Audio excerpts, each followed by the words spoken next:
Well, Ready in like 10 seconds. okay.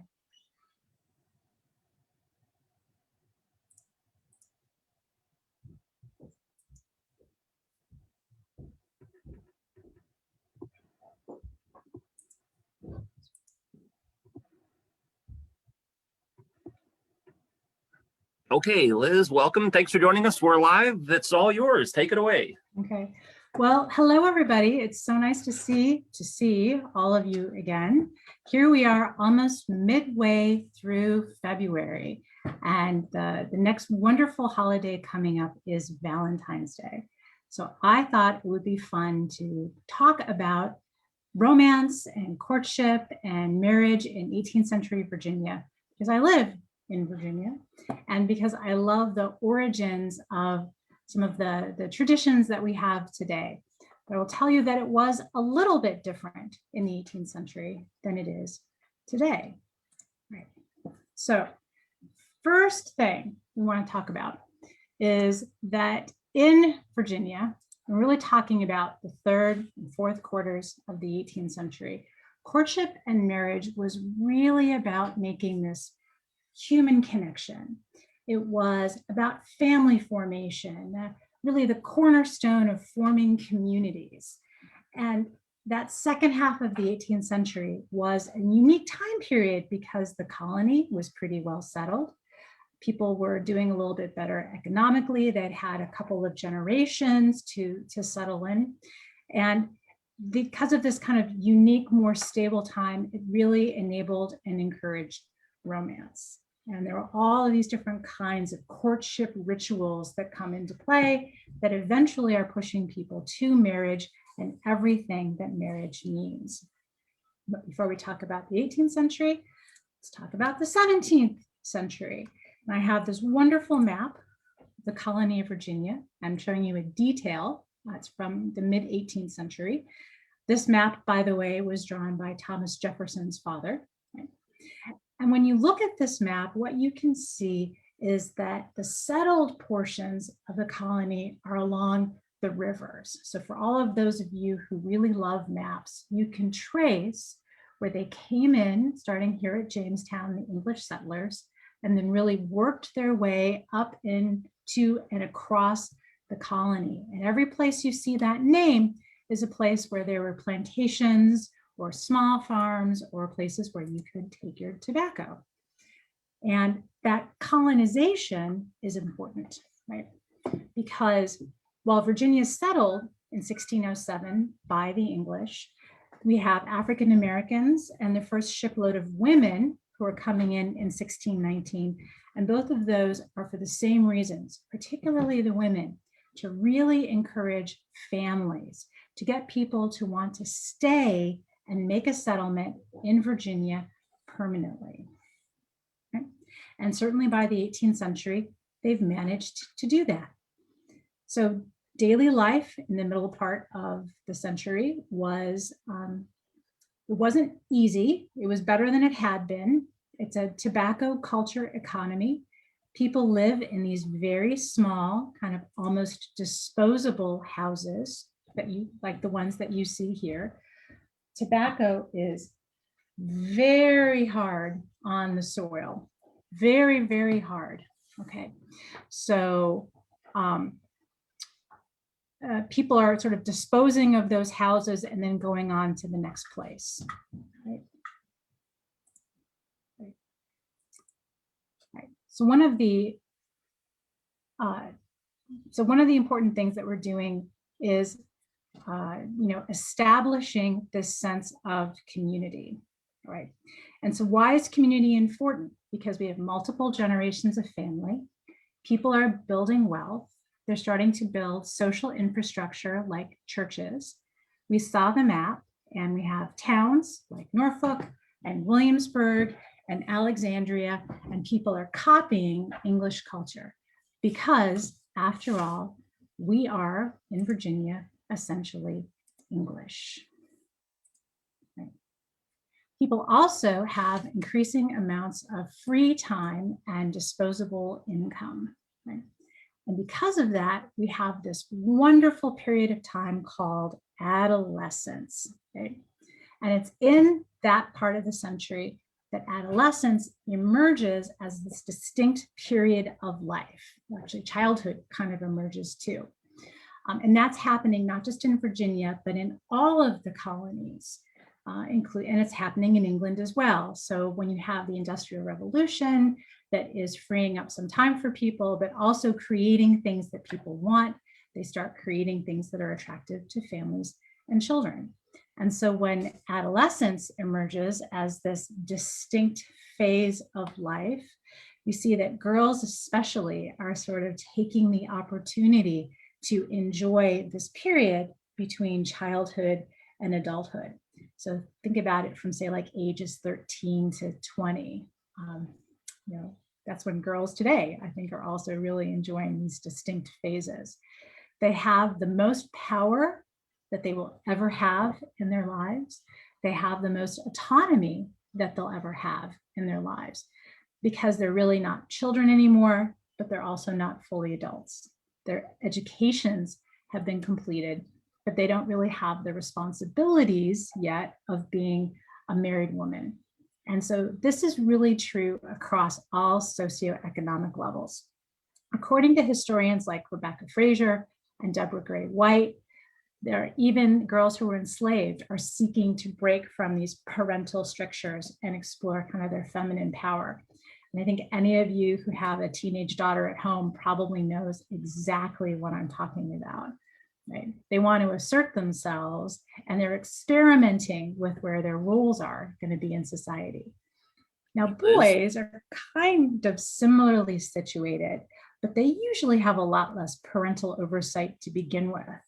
And they take on school and work responsibilities actually a lot earlier than girls do.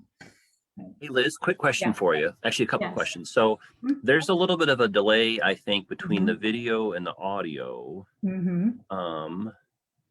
There's something, I think, let's see. Hold on for 1 second, folks, while I tweak something. Right. There's like a video optimization thing, but I don't Yeah. see it anymore on my screen. I think maybe because you have the controls. Could be.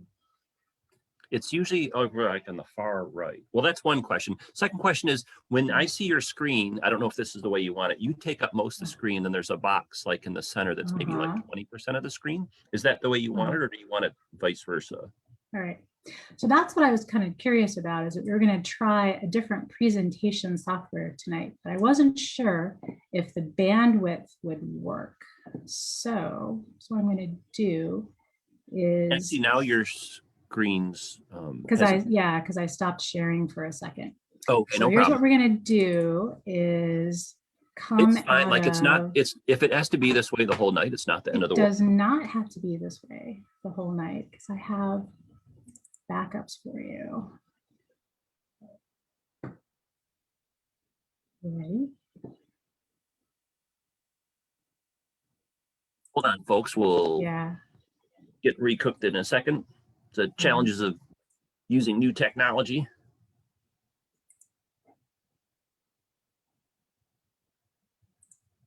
You want me to take a screenshot of the slides so you can see what it looks like? No. Or you got to... I got it.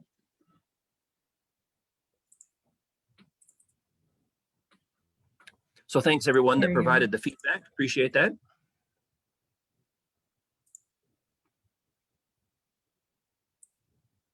Aha.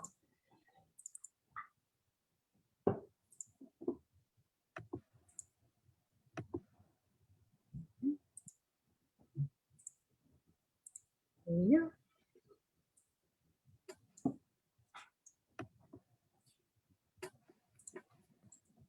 There you go. Oh, there you go. Now it's there you go. All right. So we talked kind of our whole establishing about the social context of mid-18th century Virginia, where we have family formation, we have more stable communities, we have multiple generations of people who are living in the same place. And since it's Virginia, that tend to have really interconnected families because people have no compunction about marrying their first or second cousins. So you see that these networks are pretty strongly formed among the folks who have been there for generations, and then new people coming in can sometimes slide right into them as well. And the very best way to become networked into Virginia is through these rituals of courtship. So I'm doing a presentation about Martha Washington in a couple of weeks. And one of the things that really struck me as interesting about her is that her mother's family had been in Virginia since the kind of second quarter of the 17th century, so very well established. And her father is an immigrant to Virginia, and he very quickly finds exactly the right family to marry into and settles into this sort of nice upper middling sort, which allows his children to then catapult themselves up into the next level. Right? But the rituals of courtship are what kind of grease the wheels to getting you into that family formation. And one of the most fun rituals, at least in 18th century Virginia, is dancing. As Baron von Closen said when he moved through Williamsburg, 1781, and he was moving, by the way, through Williamsburg to get to Yorktown in time for the last battle of the American Revolution. He said that the fair sex in this city like minuets very much, and it is true that some of them danced them rather well. Okay. And then Philip Spithian has a great diary, lived with the Carter family for a couple of years, said of Virginians that they are of genuine blood and they will dance or die. Right? And of course, dancing is a wonderful way to get to know other young people or older people, because it is one of the few opportunities that a young man has to hold a young lady's hand in public. But it's a key component to any set of young people, middle-aged people, older people getting together. And it was noted by quite a number of visitors that it is a very necessary skill. Wealthy people, they actually hired dancing instructors to spend weeks at a time in their houses and teach their children how to dance, or all of the neighborhood children how to dance. And even very poor people grow up learning country dances, because like I said, it is an opportunity to hold a young lady's hand. And one of the things that happens during dancing is, of course, flirting, because Virginians are very open socially. Okay. So as this quotation says, it is customary for the gentlemen after the jig to kiss their partners, and nothing but that could have induced me to dance the jigs, for you know that I am actually not all of that fond of them. Dancing also occurs in enslaved communities, right? And that is also a very important way for people to get together, to spend time together, to get to know each other. There's very limited time for people to socialize when they're in an enslaved community. Predominantly, it's happening on Saturday evenings and Sundays. People gather, they build ties. Young people like to slip off and do whatever it is that young people do when they're away from their parents' view. But it is all, because it's just all of that part of forming relationships and getting to know people. And then as you do get to know people, one of the ways that the literate will stay in touch is by writing love letters. And there are some wonderful love letters that have come down to us from 18th century Virginia. We call it sort of the art of romance. And there's this kind of a skill set of being able to write a nice letter, this idea of kind of courtly love, right, that comes almost out of the medieval ages, is still present. And I like this particular love letter from Robert Bowling to Miss Anne Miller. He writes it in 1760. That, "O melancholy, pensive maid, receive within thy gloomy shade the unhappiest swain e'er sought your aid. To thee all mournful altars raise, and in sad dirges sing thy praise. To thy still grooves and silent court, the wretched of all times resort. And we should feel a little bit sorry for Robert Bowling, because even though he spent all of that time sending letters to Anne Miller, in the end, he was unsuccessful in his pursuit of her, right? Because her father discouraged the relationship. His assumption was that he was courting Anne Miller for her fortune, which may have been true, right? But he claimed to love her dearly and was most upset when she married somebody else and moved off to England, right? So in addition to the Valentines, the letters that people are exchanging, we also have Valentines. And I have some pictures on the screen of some various Valentines that are from different collections, right? And what's interesting to me is that they're all kind of similar in that they're all different kinds of puzzles. And even though they came from different people, they kind of work in almost the same way. And I'm going to stop sharing my screen for just a minute so that I can unfold for you and show you, my Valentine.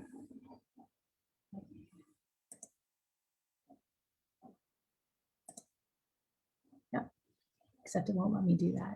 And that's too bad. So let's go back to the. All right.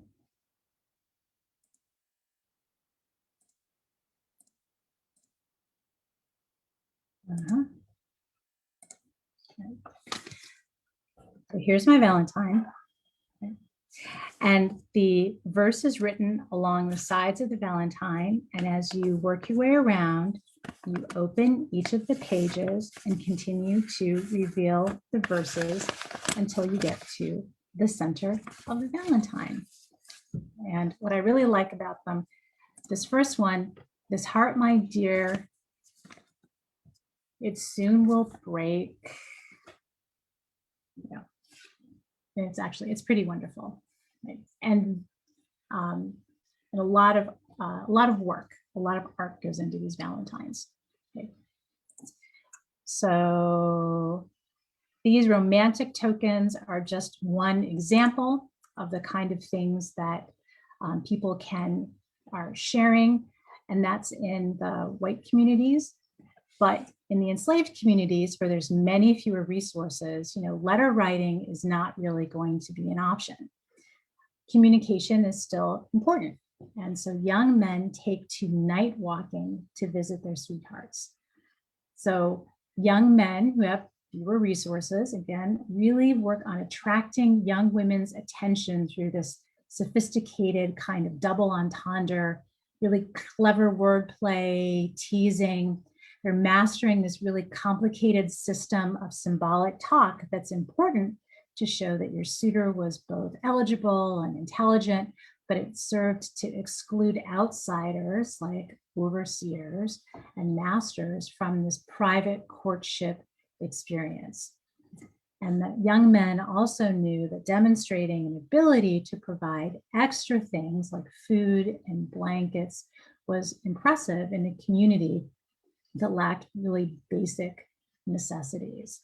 So just like you're all going to do this Sunday on Valentine's Day, exchanging cards or letters or boxes of Valentine candy or stuffed animals or jewelry is just another way of showing those tokens of affection that are so important to letting people know that you're feeling romantic and that they're important to you.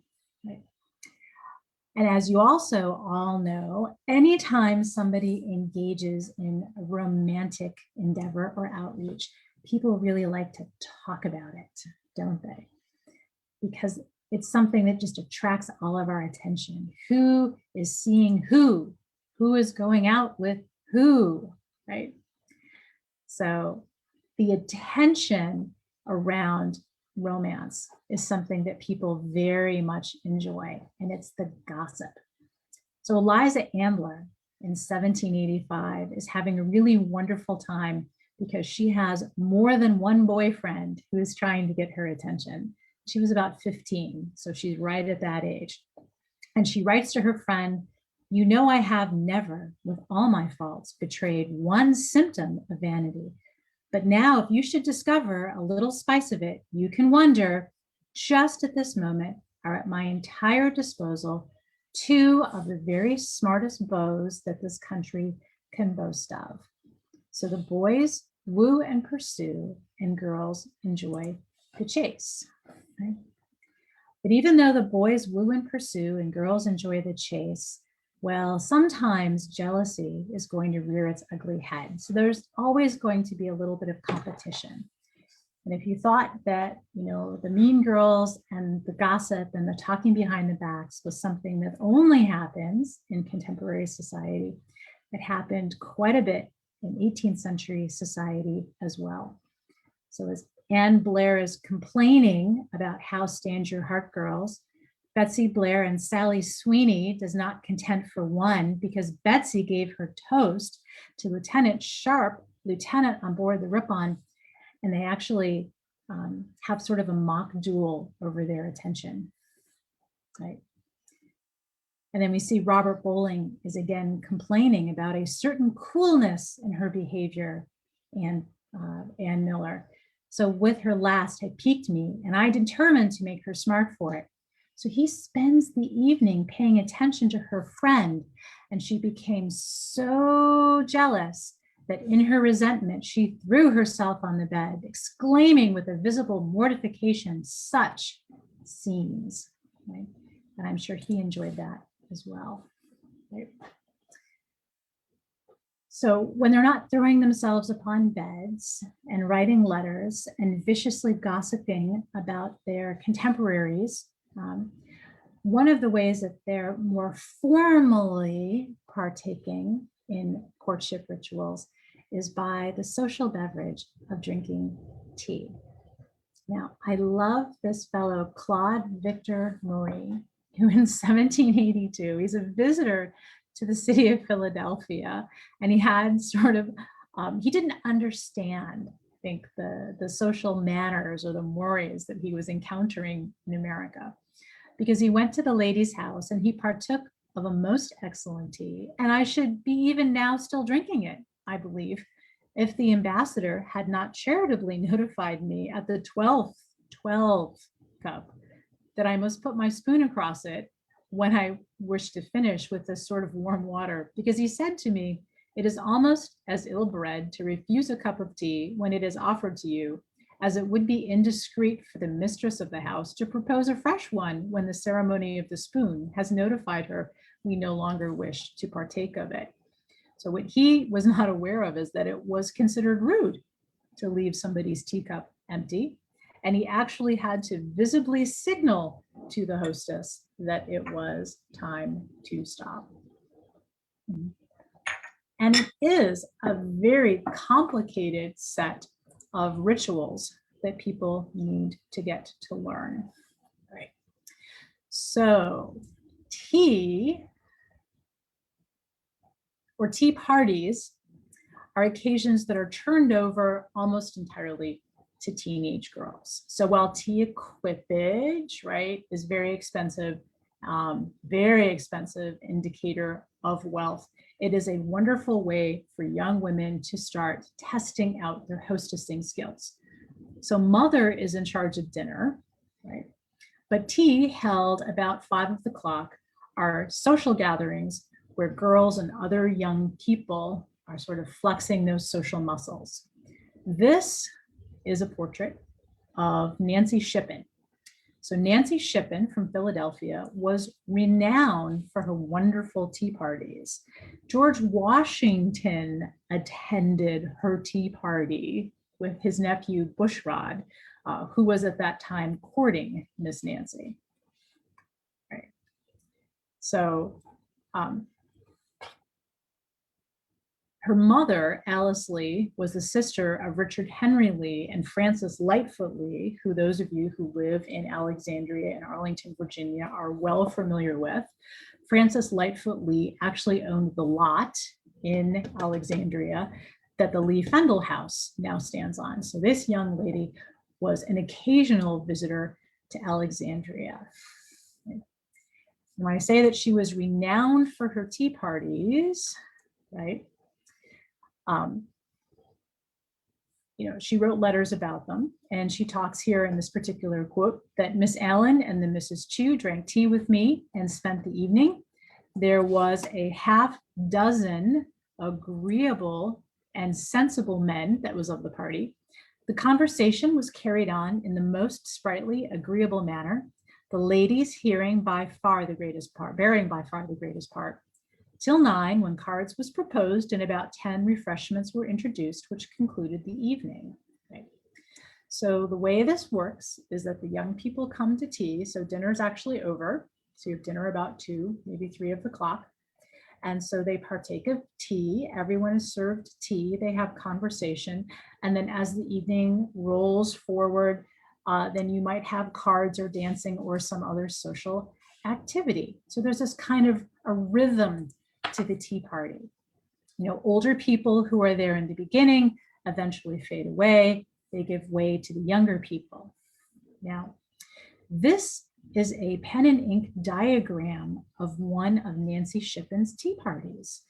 A fellow by the name of Louis Otto sketched this arrangement as he was after he had peeped through her window. Right? So he identified the location of the tea table, the people who were sitting at the tea table, and then initials for some of the other people who were in the room with her. Okay. So, and as she's saying, afterwards, after this is over, we propose that we play buttons to get pawns for redemptions. And here I could join with them, and indeed was carried on with sprightliness and decency. And in the course of my redeeming pawns, I had several kisses of the ladies. So Otto's looking through the window. He notes where everybody is standing. And then afterwards, that the young people are now engaging in kissing games. Because that's what it means when you play games and then you redeem pawns afterwards. So, and what we find interesting about that is that the parents are gone from the room, so that this notion of parental oversight of courtship is not necessarily so strictly enforced as we might think of it being today. I don't know if it is strictly enforced today. Right. But parents are very interested in giving these young people some of this freedom so that they have time alone to establish this sense of compatibility. So let's go back to my favorite wooing couple, Nancy and Robert. And so Robert says, as my Nancy was generally on a bed with me, I had sufficient opportunity to represent the violence of my passion. I think it was in the same encounter that he broke a string of beads. Okay. So these kids are having time together, they're getting to know each other, they're making decisions, and parents are going to become involved kind of at the tail end of this process. They expect to be consulted, but it is the children who are really making their choices. Daniel Park, all the way back in 1782, wrote letters to his daughters, and he said, I shall take care to leave you and your sister in happy circumstances. Therefore, do not throw yourself away on the first idle young man that offers, if you have a mind to marry. I know it is the desire of all young people to be married, and though few are so happy after the marriage as before. So he's saying, be very careful in your decision making. So there is no legal authority to compel a particular person to marry any other particular person. Parents cannot make you marry somebody that you don't want to marry, although they can apply certain kinds of pressure They can manipulate the decision. And if a child is underage, then they can say no. I think one of the most common ways that people applied pressure was to send their children away to go live with another relative. So if you don't like the way the relationships are pairing out, offload your teenagers to your sister's house who lives in another part of the colony. Of course, parents were also offloading their teenagers to their relatives' houses simply so that they could enlarge their social circles, right? So you may not want your children to marry any of the young people in your particular neighborhood. So if you send them off to live with a relative, you expose them to a much larger circle. And it is perhaps that reason that so many Virginians wound up marrying the cousins who they went off to live with. Now, there were some young folks who decided to defy their parents or their guardians, and elopement was certainly an option. And these are two 18th century prints from England, right? So there's an article from the Virginia Gazette that was published in 1756, and it is by Benjamin Brown. He says, whereas Sarah Hallam, a niece of mine, underage, which means she's under the age of 18, by the way, girls are underage at 18 and boys underage at 21, to whom I am guardian, hath lately made an elopement from me. And as I believe, with the intent to marry one Sneed, alias Crutchfield, and I think it will be greatly to her disadvantage. This is to give notice to all county clerks not to grant them marriage license, and to all ministers not to marry them by publication of bans. I, not knowing what part of the colony they may resort to accomplish their design, am obliged to make use of this method to prevent them. So having no idea where they've run off to, he's actually advertising in the newspaper to get people to stop them. So he's saying a couple of important things in this particular ad that we can look at, that they're planning to marry without the without the reading of the bans, which means if you don't have the bans read, that you have to apply for a marriage license from the county clerk. So there's two different ways that you can do it. And we're going to talk about kind of what both of them are, right? What are the rules of getting married, right? So girls who are over the age of 16 are allowed to marry. So between 16 and 18 with parents' permission. And then boys over the age of 21 are legally free to marry. Most people, because Virginia is a colony that has an established church, the Church of England, that's today the Anglican Church, can announce an intention to be married by having the bans read aloud from the pulpit in the girls' home parish. So the whole colony is divided into parishes. So they're read aloud 3 Sundays in a row. And then the 4th Sunday would be the actual day of the wedding. And if you think about the weddings that you've been to or that you have seen enacted in movies and television, and they get to the part where they say, if anyone here has just cause why these two may not be wed, please say something now or forever hold your peace, is that 4th time that people are being given an opportunity to establish that there is a valid reason why the couple shouldn't be married. You know, for example, because the boy is already married to somebody else, right? That would be a reason to not go through with the marriage. And so it is by publication of the bans that you have announced to your community that this is your intention. The community is aware that this is your intention, and communities have long memories, and they're going to enforce, particularly this decision. If you decide not to have the bans read, then you can go to a county clerk and get a license, and it kind of shortcuts the whole process. But really, why not just wait the month, right? So this is a big decision for women and men to make, but particularly women, because once they're married, they lose their civil identity. you know. And while a single woman of age has all of the same privileges or social identity that a man does, there's a few things that she can't do. So like she can't serve on a jury, she cannot vote, but an unmarried woman can own real property. She could own a business, she could execute a contract, she could be the guardian to children. A married woman cannot do any of those things because she comes under the total protection of her husband. So as Daniel Park was advising us a couple of slides ago, make sure that you are choosing well when you choose, because if you don't, it could be a very long and difficult relationship. But if you choose well, you live in Virginia, you are most likely not actually getting married in a church, but you're getting married at home in whatever the nicest room in your house is. Weddings were supposed to be held in churches, and the Church of England told ministers over and over and over again to enforce that weddings were supposed to be in churches.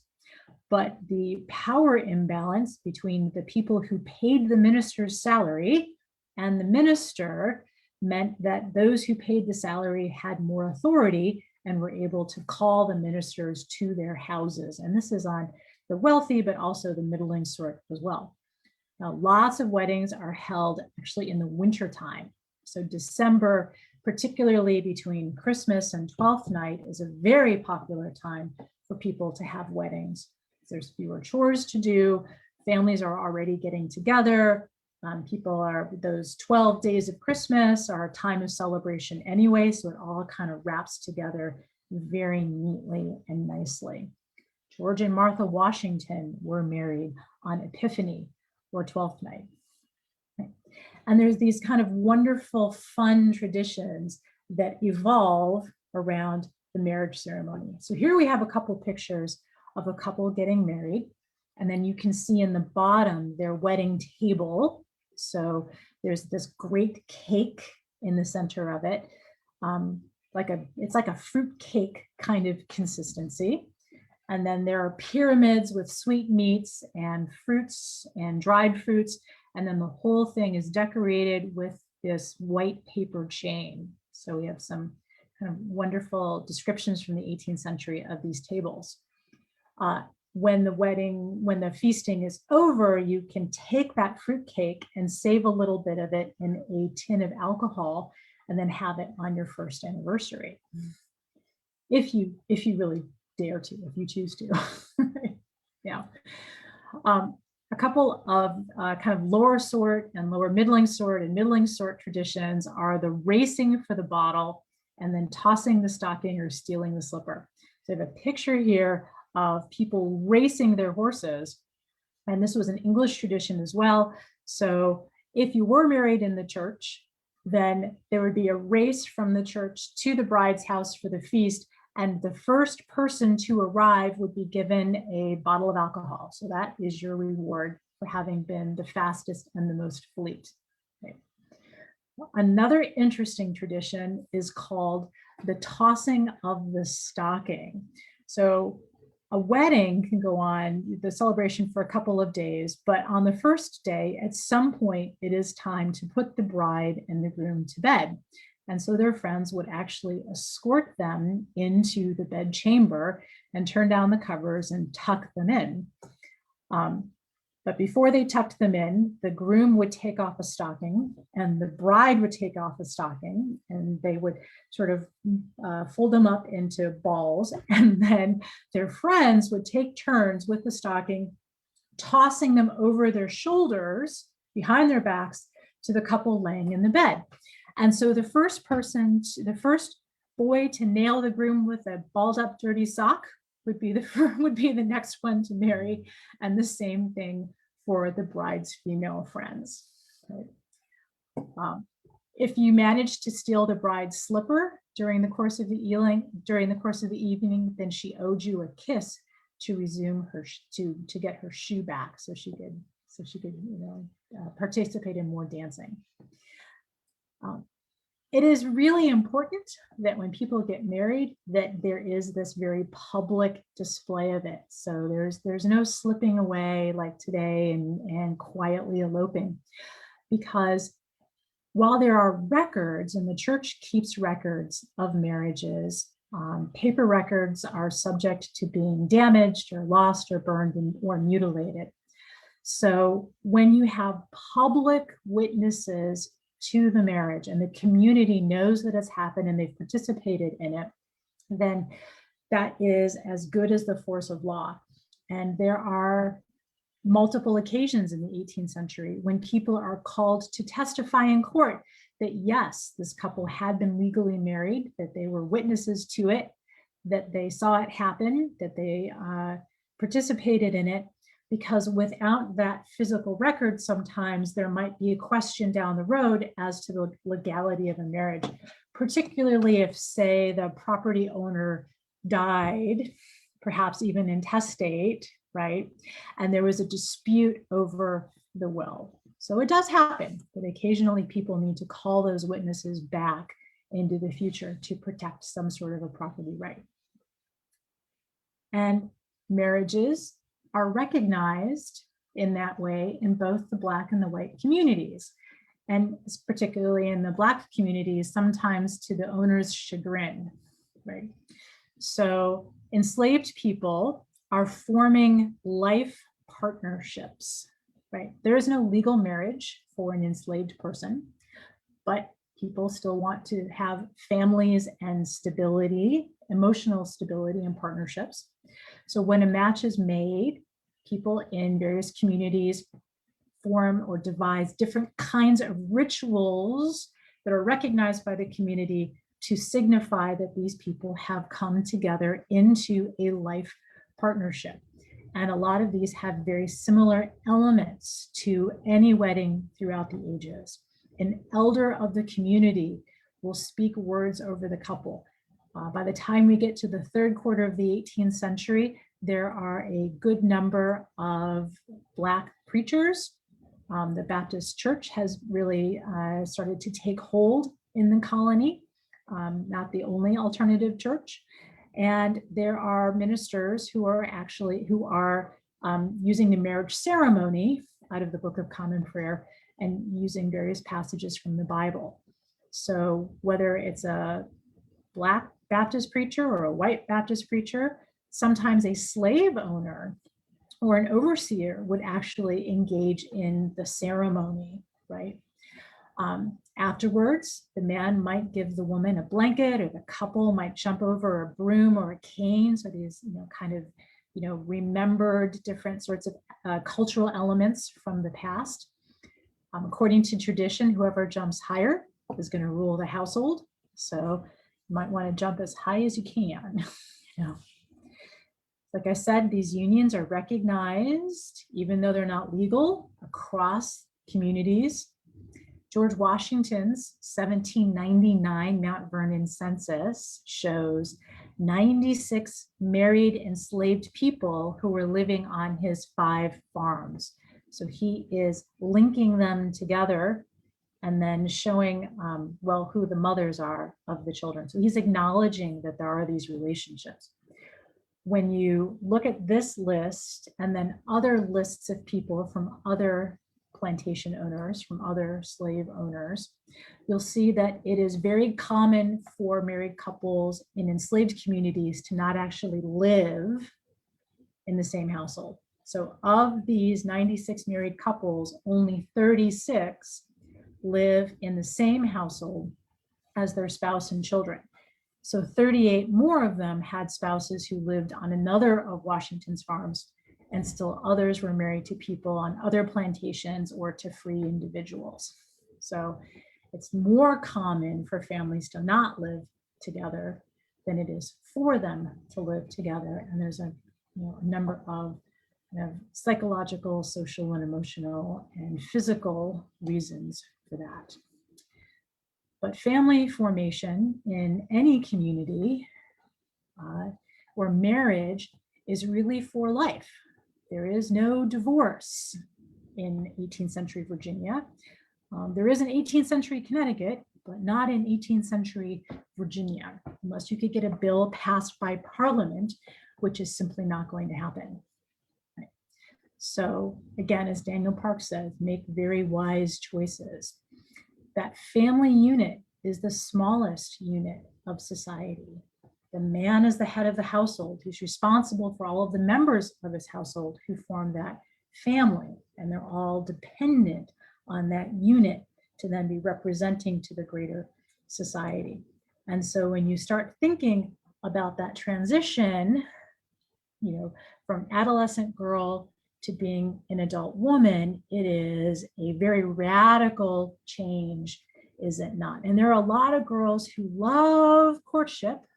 They love gossip, they love dancing, they love tea parties, they love attention, and they are terrified at the thought of moving into that adult phase of life, because they do understand what is going to come next. Usually it's children. Usually it is, more of this responsibility and the real uncertainty of what those relationships are going to be like. Because even though they've had a lot of free time, they've had a lot of interacting time, because we all know that when you're courting, the person you're courting with is oftentimes on their very best behavior. So girls enjoy the romance, boys enjoy the chase, and they all are ultimately moving to the family formation, and finally to be that basis, what was considered through the 18th and the 19th and the 20th century, that foundation of a very stable and connected society. Right. And so that's all I have. So I'm going to come back. Awesome. Thank you, Liz. And we got quite a few questions. Yeah, I'm going to come look at the questions. Oh, there's Q&A and there's also chat. So I'm going to figure this one out. Well, let's see. Q&A is, I think, I wrote off some of the questions, so I can read these first ones off for you. So someone, Caroline, asked about were the sleeping patterns different back then than they are now? Like, for instance, the time people would go to bed and get up. I know now we're kind of in a 24-hour society, but what about back then? Did people normally go to bed and get up around the same time as they do now? Or I'm sure it's hard to exact scientific study that. It is really funny that you ask that question, because there are people who I think we just lost did a PhD dissertation on that. There are people who've written articles about that. They really have. I think I'm wrong. So the way it worked in 18th century is people pretty much followed. They followed the sun, right? Because you don't really have good lighting, right? Candles are expensive and so on and so forth. So people are generally getting up with the sun and going to bed when the sun goes down. Sometimes of the year, your days are longer than other days, but there's this period in the middle of the night where it was very common for people to get out of bed, like the whole household, at like 2 o'clock in the morning, right? Particularly if you'd gone to bed like closer to like maybe 6 or 7. And there's a name for it that's actually kind of escaping me now, but it is this like couple of hour period where people are wandering around, where they might be having, a little something to eat or drink. And for some kind of enlightened men, maybe men more than anything else, it actually is a very productive time. Like if you do have access to candles, it's a good time to do to do writing and thoughtful things, where they say some people have their best ideas in the middle of the night.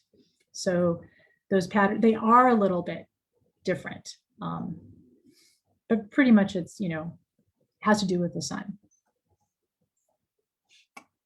Okay. You still there? Okay. Should I go back? So I look at the chat? All right.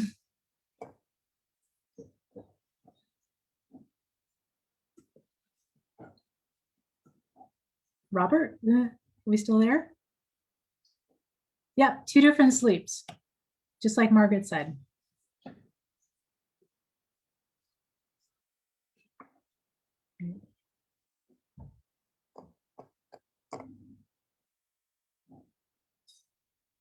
seem to have lost my audio. But I can't hear him. All right, were there, so let me look at the chat and see if there's more questions. All right.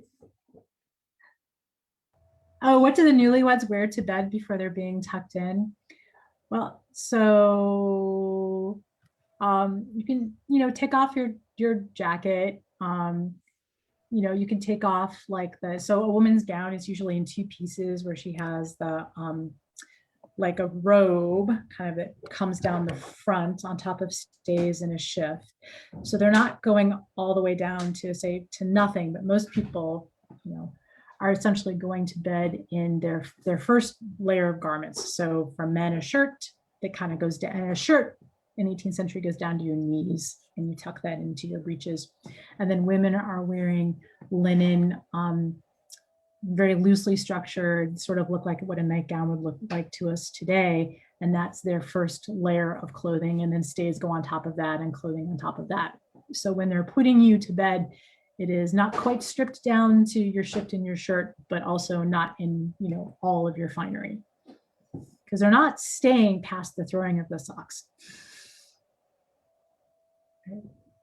Then here's a question from Rhonda. Do you know what percentage of people never married during this time? A very, very tiny percentage. Like we're up in, like 95% of all people get married at some point in their lives in the 18th century. And I will tell you, when I was interning back in a long time ago, I had to do some research in the early 90s about 1990s about marriage statistics. And even into the 1990s in the United States, it was in the middle 80s percentages of people who would get married at some point in their life. So from 1790 to 1990, it only declined, from like 95 to 85%. Now, of course, it's a lot lower, but it was virtually ubiquitous. And the people who are not getting married, have issues that would prevent them from getting married. Okay. And what about any idea what the percentage split would be between marriages where people were actually truly were in love versus getting married for some kind of practical reasons or whatnot?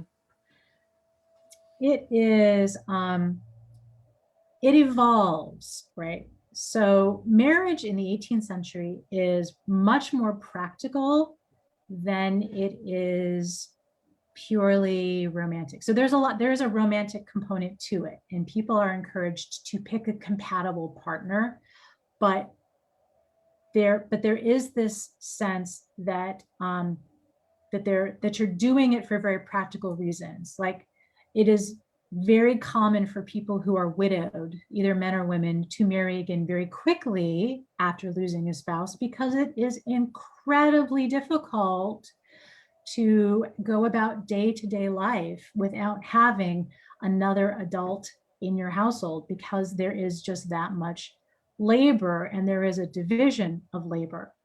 What changes in the 19th century is the rise of industrialization.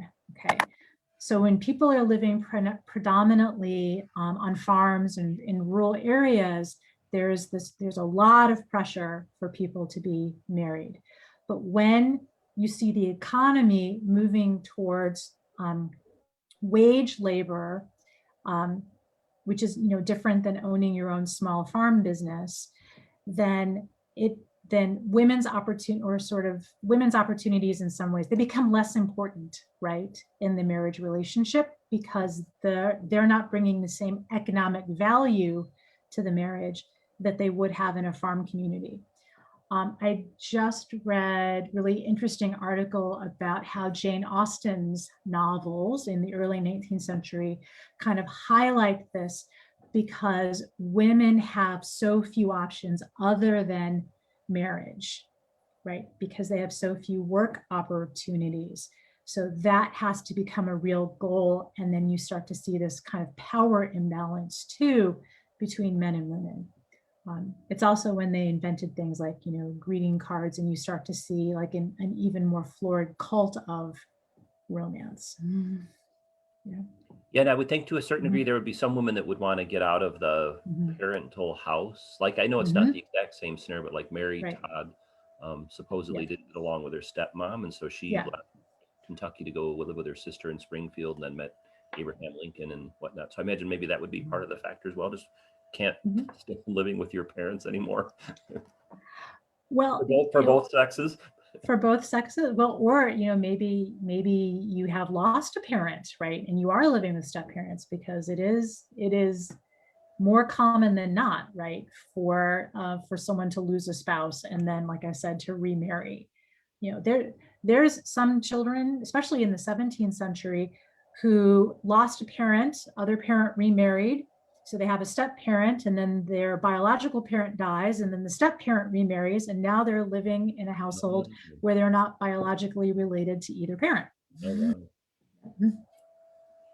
Okay, and then two-part question: when did Valentine's Day, quote, become a thing, end quote, and when did honeymoons become a tradition?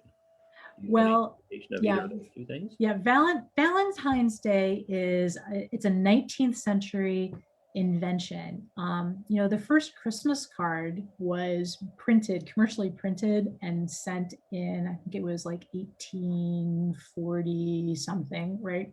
And because you have this cheap the printing has changed, and you have cheap lithography, and it's a lot easier to do these kinds of mass print runs of these kind of colorful things. And so Valentines, like the commercially printed Valentine, is a part of that, and of course, and Hallmark, literally, like in the 19th century, is a huge proponent behind this kind of creation and sending of greeting cards, and Valentines in particular. And then also there's a candy industry that develops in the mid 19th century, and you start seeing the association between the Valentine card and the candy. So yes, that's a 19th century marketing thing. And what was the second half of the question? Honeymoons. When did honeymoons start? Honeymoons. Okay, so honeymoons are also 19th century, and that becomes sort of a product of the very wealthy culture, that it's really a product of the Gilded Age, right, where people in that level of society are getting married and then taking trips, because in order to be able to take a trip, you have to have transportation. So the railroad enables tourism, as does this kind of faster and steam powered ships that can take somebody over to Europe. And then when you get the invention of the car, it really starts to democratize things. And it's so really wealthy people in the 19th century are honeymooning, and then middle class people begin to honeymoon in the 20th century as the ability to do that kind of trickles down. Okay. Yeah. And then let's see. So for those of you listening, we have some people on Zoom and some people on Facebook, and just FYI, some of our programs, well, all of our programs pretty much are on Zoom. Some we do put on Facebook and some we can't. There's a bunch of different factors that are involved in that. So if you ever see an event and you want to go to it, for sure, sign up for Zoom, because only maybe, I don't know, half the programs, or actually probably less than that, we're able to broadcast on Facebook. We do as often as we can, but there's a bunch of technical factors that play into whether we can broadcast on Facebook. With that being said, we've got some questions from our Facebook audience. We actually have a lot of people watching tonight. Hannah wants to know, what was the average age of marriage at that point in time? Oh, in 18th century. Okay, so this is going to be really surprising for people, but among the white population, the average age of marriage for girls is about 21, and it is closer to 23 or 24 for boys. Among the Black population, it's closer to 24 for girls, and 28, 29, or 30. So I can't call them boys, because at that point they're men. So it's a little bit older. I know we think that, marriage is something that people did, like they got married really super young, but they really didn't. You have to have resources to get married, and there are very few teenagers who have the resources to have a house and a job to be able to support a family. So the longer it takes you to build up resources, the more you push off getting married. Now, there are some very young people who do get married as teenagers, and they tend to be extremely wealthy, right? Yeah. Okay. Yeah. And then another Facebook question, Sarah asks, were all weddings small or were there large gatherings like many today? Well, for the most part, they encompass the immediate community or the people who you are already socializing with. So in a rural community, you're not going to have hundreds of people at your wedding. You're probably going to have, 10 or 12 or, whatever is in that neighborhood, because you don't live close to people. If you live in a city, you might have a larger number of people, but you don't have, a church where every pew is filled, really, for the most part. So, if you have a large enough space in your house, you might have 50 or 80 people come to at least a portion of your wedding, like maybe the dance after the dinner or something like that. Okay. So they tend to be smaller. Okay. And then a question from Doug and Vicky. What about dowries at this point in time in history? Oh, okay. So dowries are nice, right? It is not something that everybody can afford. Now, dowries are for families with means. A dowry is a way to give a daughter really some kind of measure of independence. Now, they tend not to give a girl real property like a house or a farm or something like that. Dowries are going to tend to be more in something else, like like money or just something that's more of a cash based, right? Because that's going to be invested into whatever her husband has. Parents can legally set up a separate estate for it. So if you had a really wealthy parent, they could legally set up essentially a trust for a daughter where property is segregated from her husband. So he can't use it, although legally he'd have to have trustees. So I'm kind of digressing. So a girl's dowry is going to be more something like household linens or things that she can use when she's actually married. Now, the exception that you start to see in the South is that it becomes very common in the 18th and 19th centuries for families of means to give their daughters, when they get married, an enslaved female. Yeah. Because that enslaved person is actually wealth. There's a value to that person, both financially and their labor. And if the enslaved person is female, then when she has children going forward, then those children, enslaved children, also become the property of that woman. So by the middle of the 19th century, so before the Civil War, that's where you see women having the most access to wealth or wealth formation.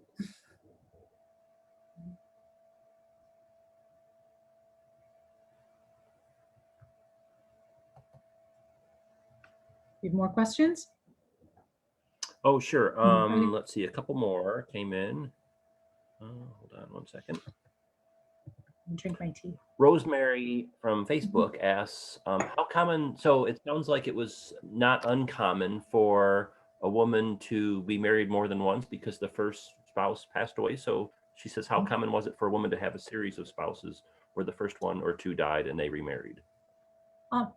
It's fairly common. Having three is perhaps not super common, but being married twice is, it certainly happens.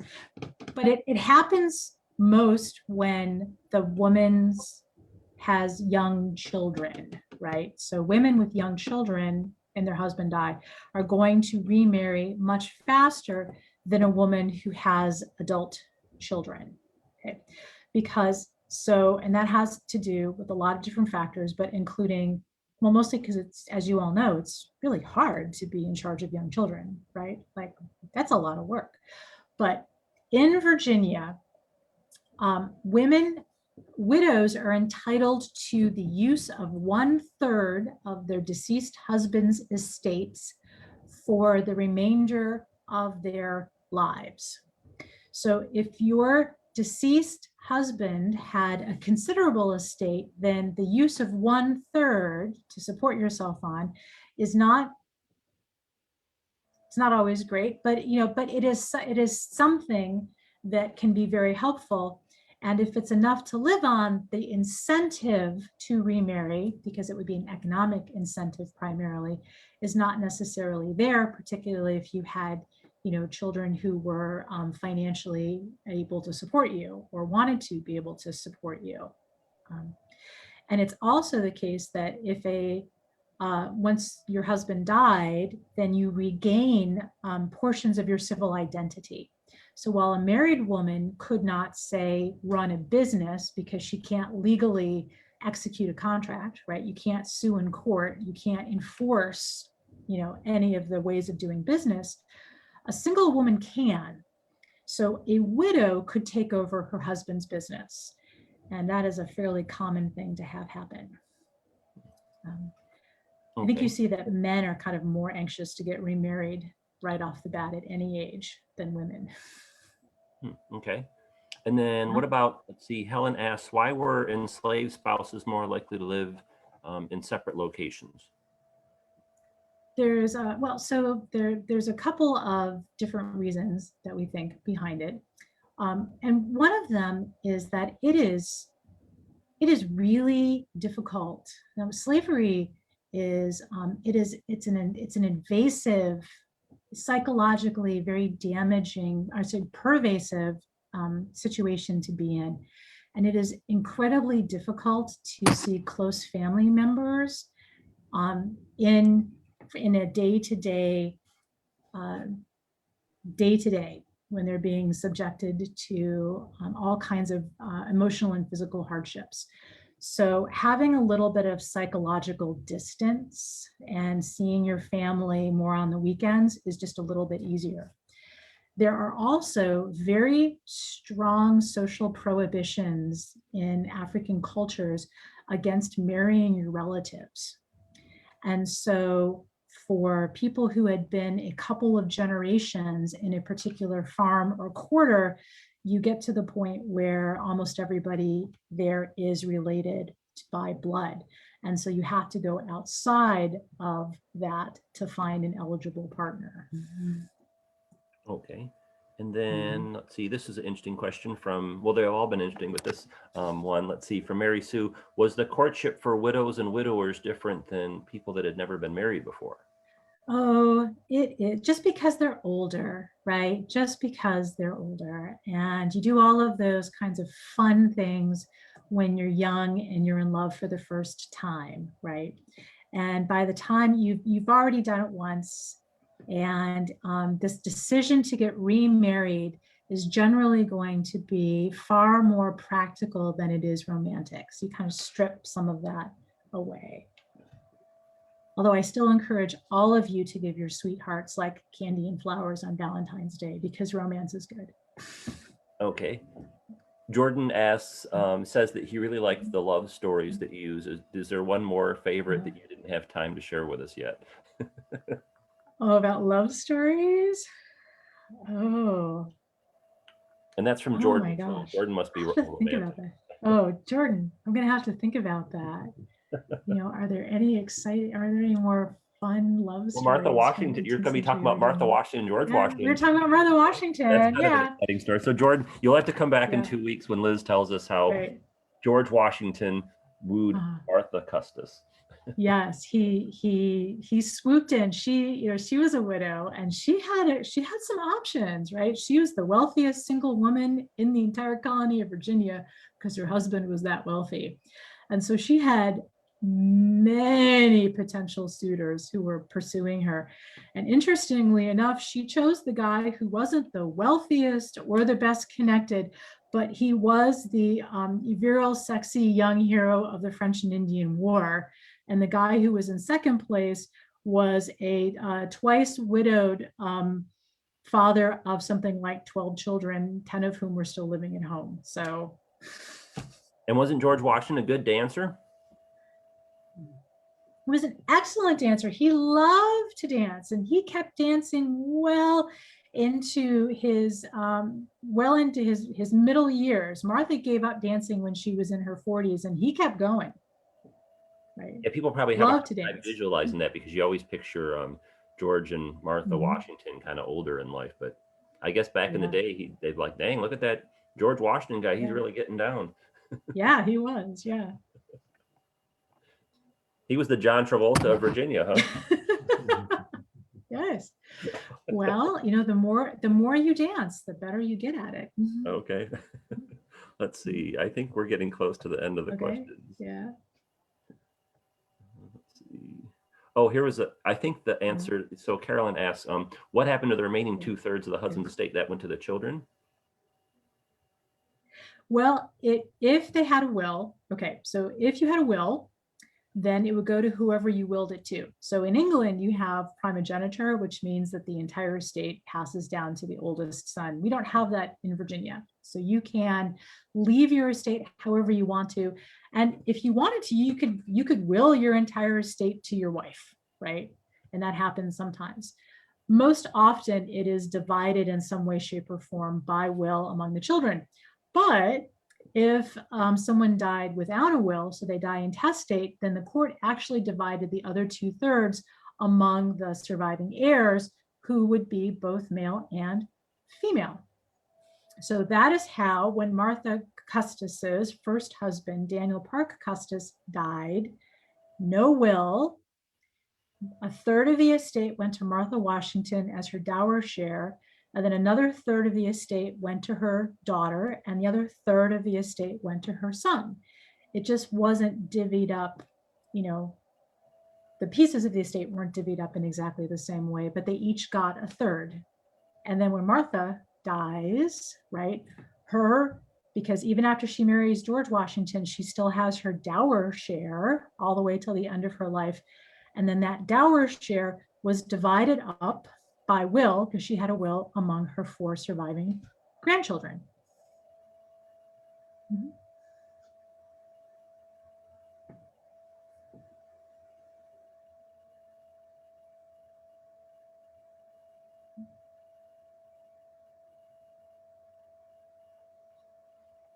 Yep. All right. Do you have any other questions? So yeah, so there, it's interesting. There's been a lot of questions about like, when did such and such wedding, honeymoon type thing start? So another question is, when did wedding cakes become a thing? Oh, wedding cakes were a thing in 18th century Virginia, right?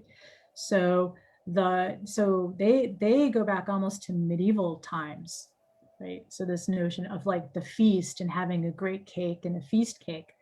By the time we get to 18th century Virginia, there's actually 2 different cakes. There's a bride's cake and a groom's cake, right? And then different recipes for both. Yeah. Wow. Okay. Very substantial cakes, though. Oh, yeah. Oh, okay. Not light, fluffy cakes, substantial cakes. Okay. Well, that was awesome. So I think that's enough questions for one night. So we'll see all of you, or most of you, especially Liz, 2 weeks from tonight when we talk about George and Martha Washington. Washington, yes. All right. Thanks, everybody. Oh yeah, no, thanks a lot, Liz. Greatly appreciate your time, and you know, looking forward. So in 2 weeks from tonight, the program is The Real Martha Washington. Martha Washington, yes, The Real Martha Washington. So looking forward to that. So thanks, everyone. Take care. Thanks. Great.